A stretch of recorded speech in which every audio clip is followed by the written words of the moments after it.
Ready का sir एकूणच ज्या कालपासून घडामोडी झालेल्या डोंबिवली राजकारणात सरकार देखील मुख्यमंत्र्यांनी थेट यामध्ये उडी मारण्याचं प्रत्येक नाही, मला वाटते मुख्यमंत्री उपमुख्यमंत्र्यांनी यात लक्ष घातलंय असं मला वाटत नाही.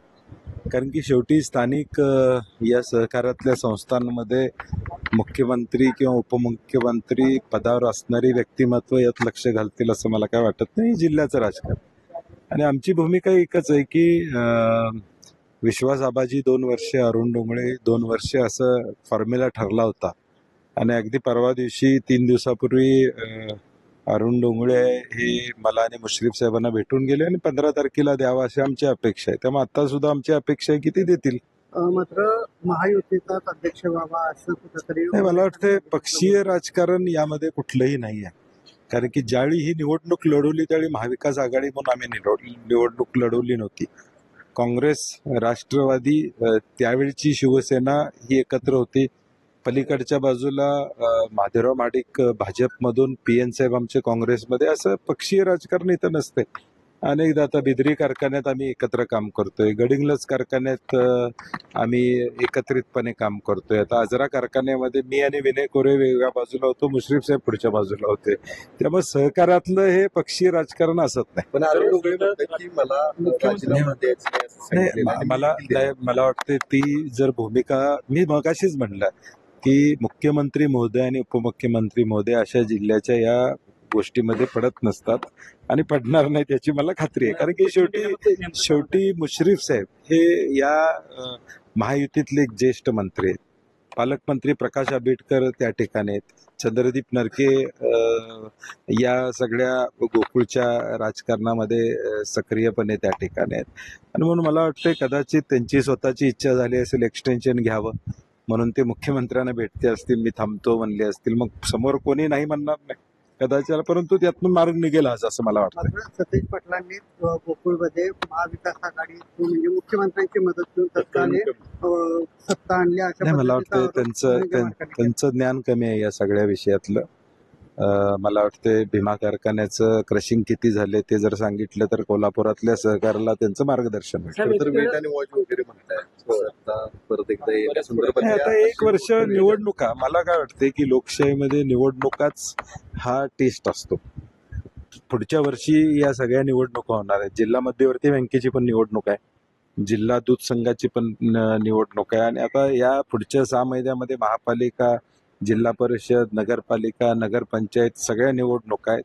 हा सगळा मॅन्डेट लोकांनी दिलेला असतो आणि लोकांनी पुढच्या वर्षभरानं निर्णय घेतील. 10-12 रुपये दरवाढ आम्ही दुधाला त्या ठिकाणी प्रामुख्याने मी जो शब्द दिला होता की मी आणि मुश्रीफ साहेबांनी 2 रुपये तरी वाढवू, आज जवळजवळ 11-12 रुपयेवर आम्ही गेलेलो आहे. त्यामुळे शेतकऱ्यांना माहिती आहे की कुणाच्या हातात असलं तर टँकर कुणाचे लागणार आहेत हे लोकांना माहिती आहे. दुसरीकडे अरुण डोंगळे एकाकी पडले, अविश्वास ठराव येऊ शकतो. नाही, मला वाटते ती वेळ येणार नाही. सामंजस्यानं निर्णय लागेल. जी तुम्ही आघाडी बनवलेली आहे ती अभेदच शेवटपर्यंत राहणार नाही. शेवटी या आम्ही एकत्रितपणे ही निवडणूक लढलो होतो. तेव्हा मला वाटत नाही की यात कुठला आता फटाफट होण्याचं काय स्कोप त्या ठिकाणी असं मला काय वाटत नाही. नाही, आता आज उद्या थोडा निर्णय होईल त्याच्यावर. थोडं आपण आज थांबलात आज उद्या तर त्यामध्ये काहीतरी मार्ग निघेल आणि एक सोल्युशन यामधून निघेल अशी मला खात्री आहे. सहकारात राजकारण होतं, मात्र या आधी अदृश्य शक्ती होते असं देखील धनंजय माटेकांनी डोळे म्हटलंय. नाही, मला वाटतं आता ते काय काय बोलले त्याला मी उत्तर देत बसण्यात काय अर्थ नाही. आगामी स्थानिक स्वराज्य संस्थांच्या निवडणुकीत महायुती एकत्रपणे सामोरं जाणार आहे. महाविकास आघाडीमध्ये असं काही ठरलंय का? नेमकं कशा पद्धतीने हर्षवर्धन संकपाळजी, आम्ही पॉलिटिकल अफेअर्स कमिटी आमची महाराष्ट्राची त्याची बैठक घेऊ आणि परवा पवार साहेबांची त्यांची भेट झालेली आहे. प्राथमिक चर्चा आमच्या चालू आहेत.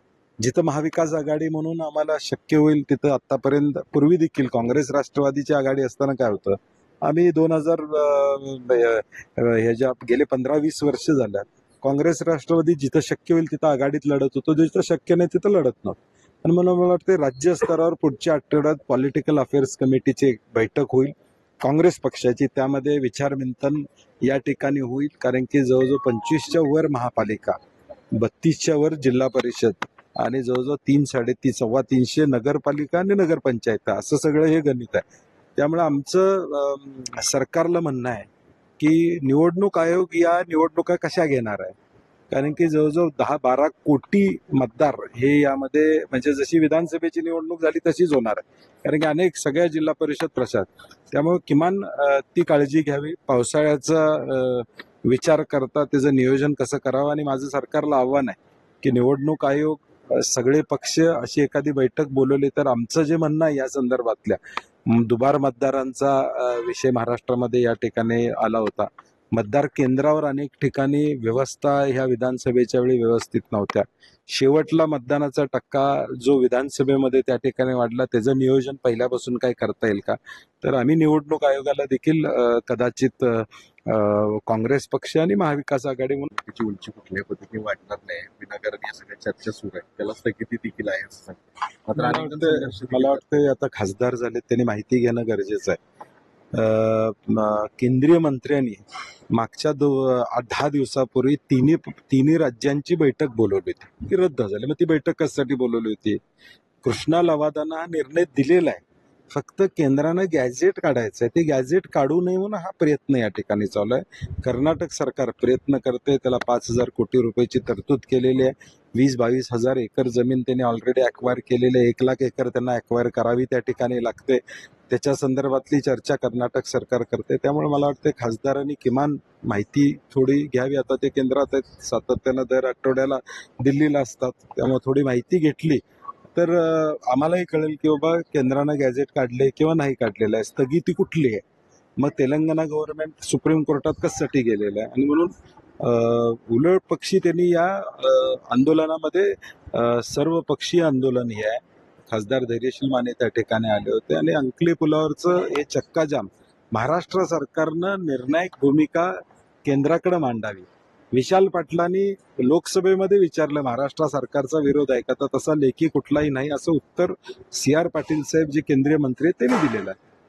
कोल्हापूर महापालिकेचे माजी नगरसेवक बंडाच्या पवित्रात आहे. आणि काय?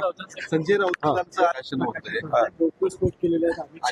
अनेक चौकडी स्फोट असं देखील नाही, मला वाटतं संजय राऊत जे एक अभ्यासू पत्रकार संपादक आहे आणि लेखणीच्या माध्यमातून त्यांनी वस्तुस्थिती जर मांडली असेल तर चांगलं आहे. आजच्या युगामध्ये खरी माहिती, कारण की आज एकूणच जगामध्ये बघितलं तर 47% फेक न्यूज आहेत असा एक सर्वे आलेला आहे. आणि या काळामध्ये मी जो अनुभव घेतला, माझ्यावर काय झालं, काय घडलं, हे जर संजय राऊतजी सांगत असतील तर मला वाटतंय खरं सत्य किंवा ज्या गोष्टी त्यांना अनुभवायला मिळाल्या त्या लोकांच्या समोर येतील.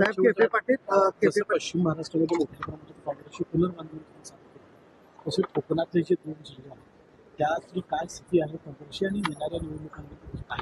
प्रदेशाध्यक्षांनी प्रत्येक जिल्ह्याला समन्वयक पाठवून दिले होते. रत्नागिरी सिंधुदुर्गमध्ये देखील समन्वयक पाठवले होते.